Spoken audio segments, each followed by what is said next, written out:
Good morning, gang. Welcome back to the Henri Latino. You're probably wondering why I'm up so early. Well, I have to tell you. I woke up to this horrible, horrible nightmare. And I'm going to tell you about my nightmare because I think dreams are really important. Anyway, I'm sleeping and I'm sound asleep, and I have a dream about my old home in Oregon. It was on Reef Street. House was owned by my ex-husband's grandmother, Mildred, and we lived there when the kids were real little.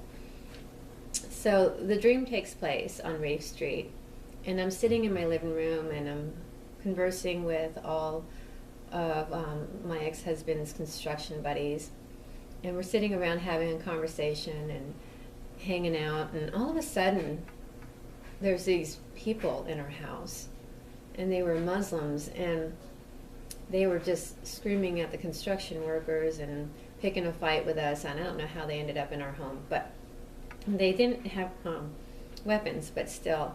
It was a scary dream. I saw that tensions were flaring with the Muslims and the construction workers. And so in my dream, I go to the back room, lock the door, and slip out the window. And then I woke up. And then I thought to myself, well, what beef would they have with construction workers? Because construction workers are great. They build things. They build things. And you think that the jihad terrorists would like construction workers because they like to blow up things, and construction workers like to rebuild things, and kind of it would give them lots of things to blow up. But anyway, a long story short, it was a silly dream. Or maybe it wasn't a silly dream. And I woke up and I'm here and I'm early and I'm bright and ready to go. And I still have Pam Bundy up and our crooked little governor, Rick Scott. And I want to talk about why I think that the Republican Party is failing. Because I came here to Clearwater. I followed my daughter out, and my family lives in Orlando, and just a ton of Hispanic people. And they're wonderful people. And although, if I ran for office, I wouldn't have a squeaky clean record, because they would just go back and look at my family. And most everybody has a prison record, or they're a cop. So that's kind of just the current trend with the Latino family there. But we like law, and we like law a lot. Some of them are like enforcing the laws, and some of them are breaking the laws. But long story short, most of them come in, poverty comes in, poor, and we work our way up, or maybe we don't work our way up. But, some of them start as Democrats and evolve into Republicans, and some of them stay Democrats. But the moral of the story is that this party is not really that inclusive for Latinos, at least not the legal ones, maybe the illegal slave labor ones, but I don't feel like they really respect the Latina. So let's talk about respecting the Latina. Because Mr. Scott, he totally disrespected me. He wanted me to work for him for a card, 25 cents a house, which comes down to less than minimum wage. And meanwhile, he has his hands in the cookie jars, and then she's lying for him. So that's not respect. That's disrespecting, dissing the Latina. So we're going to be dissing these people quite a bit in the next few weeks. But my moral is that we go in for elections for the Republican Party. And there's this guy running for office. I never saw him before. He wants to be the head of the Republican committee, and we got a great guy in, thank goodness. But it was really funny how he went about things, and I'm going to explain to you why this party is so ridiculous sometimes. We had him up there, and he was holding a Jeff Brandes sign. And I'm thinking, the election is over. Why is this guy holding a Brandes sign? He gets up, and he goes, what does me and Jeff Brandes have in common? And I'm thinking, waiting for this fabulous speech. And he says, we both live in St. Pete. And that pretty much sums up my whole ideal about St. Pete. That place, you could not pay me $1 billion to live there. I swear, if somebody said, Dee, here's $1 billion, you build a mansion, we'll give you this district, you have a political career, I would look at them and say, hell no. That's how low of opinion I think of St. Pete. I canvassed that whole district, and it is really the asshole of creation.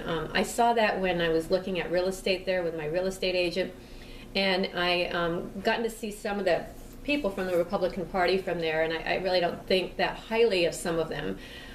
They come in with tattered clothes, ripped and torn, and really just crazy attitudes. So the guy holds up the sign saying he lives in the same district as Mr. Brandis. And then it went downhill from there. And I just wanted, if we had a tomato, we were in a restaurant, I would have thrown something at his head. That's how bad the speech was. And I was really embarrassed that the Republican Party would allow this guy the opportunity to even go up there and speak. So anyway, done and over with. I want to put an example of how ridiculous his speech was. Okay. What does me and Jeb Bush have in common? Oh, guess what? We both have Hispanics in our family. His wife is a Latina, and my mom was a Latina, and guess what? We both like Mexican food. You know, yeah, that's ridiculous, right? Don't you see? So I would base my argument on the fact that maybe Jeb, you know, me and Jeb Bush both have Hispanics in our family. What does that have to do with being a good leader for the Republican Party? Absolutely nothing. Absolutely nothing. Just because you live in the same district as somebody that made it into office doesn't mean that you are qualified. It's like saying that, you know, Jeb Bush is qualified for public office because his brother was a Bush. You know, let him run on his own merits. Don't blame or diss him for something that he did or didn't do. There's something flying around in my kitchen, Will. You need to smack it hard. It is early, you guys. So anyway, we are getting distracted here, and we're getting off task, but that's okay. Needless to say, we have people within our party advocating for certain things. Example, the Tea Party people. I share some of the Tea Party values, but I don't share the way we organize and go about the things that we do. And sometimes you get some really extreme people with the organization, and it kind of dirties up the message, like when Dick Armey went about getting involved with the Tea Party movement. And so I was invited, and this is all in my book, I was invited out to D.C. through Oregonians for Immigration Reform. And I went out there, and I noticed that Dick Armey had his hands in everything. In fact, the hotel, the Renaissance that we stayed at, beautiful hotel, we got for $100 a night. Normally those rooms would go for $300 to $400. And the whole event was called Hold Your Feet, or Hold Their Feet to the Fire. And it was a big media frenzy. It was all staged. I get there, and I just noticed that, you know, somebody was absent. Not Dick Armey, but the media. How could thousands and thousands and thousands of Tea Party people be rallying and not a single media camera anywhere? So afterwards I thought, well, this is a pretty big impact we made. You know, all these people, all the money, the hotels and everything. Turn on the news and nothing, no coverage, nada. And then I thought, what's up with that? Well, somebody said that the Tea Party people were bigots because they were protesting the amnesty and illegal immigration. Well, you know what? Let me tell you. The Tea Party people were protesting higher taxes and more government. And what they didn't tell you was that people like Dick Armey, who I questioned after the rally, said that he doesn't think illegal immigration is a problem because he thinks it's a civil right. And see, he doesn't want to pay any more taxes for their benefits. So he would rather those little Tea Party people that rally and protest that are called bigots pay all the taxes that he gets out of. So he can write off his little nonprofit organization, put some money in his pocket, you know, subsidize the hotel rooms, stage this phony media event with no coverage.